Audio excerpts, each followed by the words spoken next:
Hello, my name is Riva Zmijoki and I'm reporting live. Reporting from Kmin. So I'm searching for good locations and trying something new. It's luck that here when it's noon there's nobody around and you can go around being silly. In Croatia it's not really acceptable to be silly all the time. I'm managing to do that, but I wanted to talk about something I just came up with this morning about princes and servants. It's about how we are educated. I watched a movie about styles of attachment, about avoidant and anxious personalities, and I find it really insightful and really helpful in terms of understanding many relationship in my life, but I think it's too general because those types of no, it's general enough for anyone to find themselves either insecure, anxious, or avoidant personality, but it's too general when it comes to specifics way relationships unfold. And this morning I was like talking with my daughter, and it just came to me. Servant and prince is just a type of relationship I saw so many times, and oftentimes parents literally uh, raise one kid to be a prince and another to be a servant, and they do have a relationship where one is a prince and another one is a servant. For you to have a prince, you have to have someone serve them.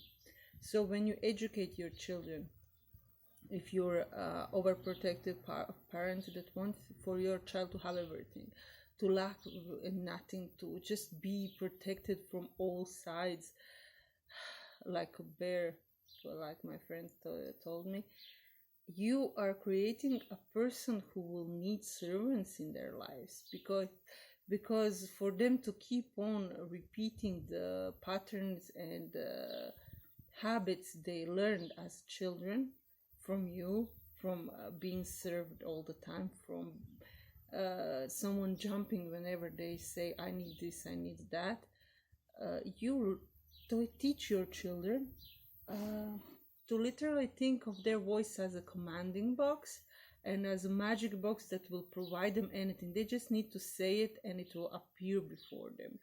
And that's not such a big problem when the child is small, and we all start like that. We just have our voices and we can't walk, we can't talk, we can even properly talk.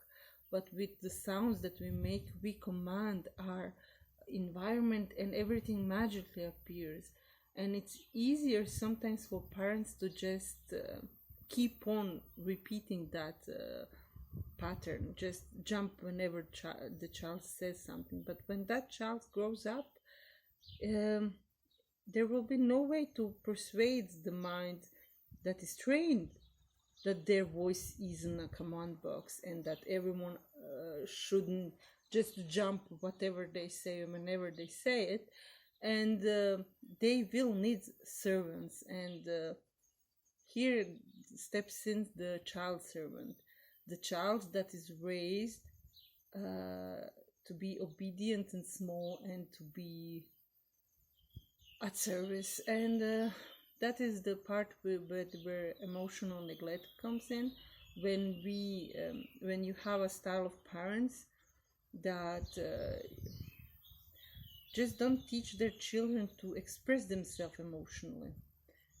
In families where emotions are used as punishments, because some parents just aren't able to establish borders and boundaries and to demand their rules to be respected, and they just demand that their emotions be respected. So they use their emotions like, if you do this, it will hurt me. If you do that, it will disappoint me. If you do that, it will enrage me. And it's always presented like the child is at fault for parents' emotions. and emotions become something you can't express freely, but something that you are bound by, something that is either punishment for someone else or either is caused by someone. It is a source of great sense of guilt. And such a person learns that they are rewarded by nice emotions when they serve, and when they are not of service, they are punished with bad emotions, and they begin to connect servitude and obedience with nice emotions. So to gain a positive response, I have to be positive, I have to be at service, I can't say no, I have to do this for them. And when the prince and the servant meet, it seems like such a perfect union. The one has a command box in his throat or her throat, and the other one just responds whatever emotion you present before them. They just, oh, here, before your emotion arises. And the servant person who is in the servitude state of mind, just it's like a constant rush. You rush before other people's emotion, trying to avoid them, trying to predict the reaction and to insert the right kind of coin to get the desirable outcome of emotion. In a way, the servitude kind of person doesn't have independent emotions, because to express their emotions they need to earn the right to have them, and in return they too become parents who use their emotions as a blackmail of sorts. Just I'm too servitude, can't assert my dominance by my voice, I can't really be that bad of a person to demand something, but I can say, oh, that hurt me, oh, I'm too fragile for you to have your emotions. Anyway, it's a conundrum of repeat. It's just a system of emotions that repeats itself once that is inserted, and it's quite hard to break that cycle, to find a way to find balance in your relationship. Of course, we can't totally escape our upbringing, and a person who is at service will probably always think that it's good to be at service.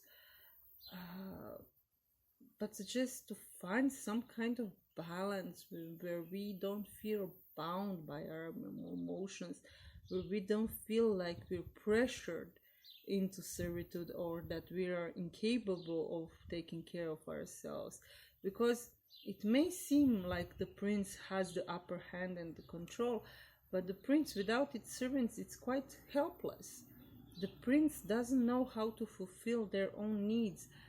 They don't know that they are capable. In a way, they are crippled by their upbringing, and they are quite dependent upon having servants around to provide their needs. And each of them, servant and prince, are not equipped to deal with the world on their own, and that's why so often they unite to deal, one to command and other to provide.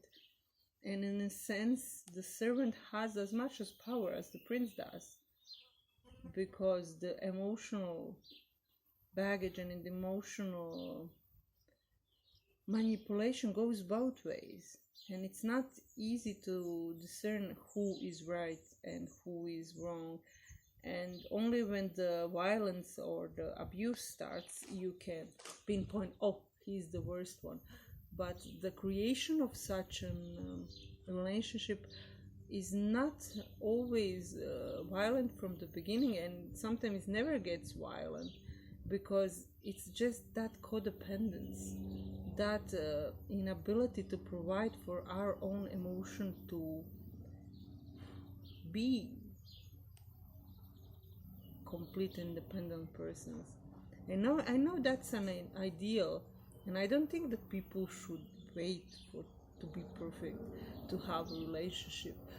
Relationships are a great way to improve upon yourself and to notice tendencies that you have and to fight your upbringing, because I think that to grow up is to fight our upbringing, to find faults in our parents, to find faults in our grandparents, and to find faults in ourselves while we struggle to give our children a chance for happiness. Because I think that happiness is somehow in the balance. Anyway, food for thought. That's what I'm thinking about today. See you around. Bye.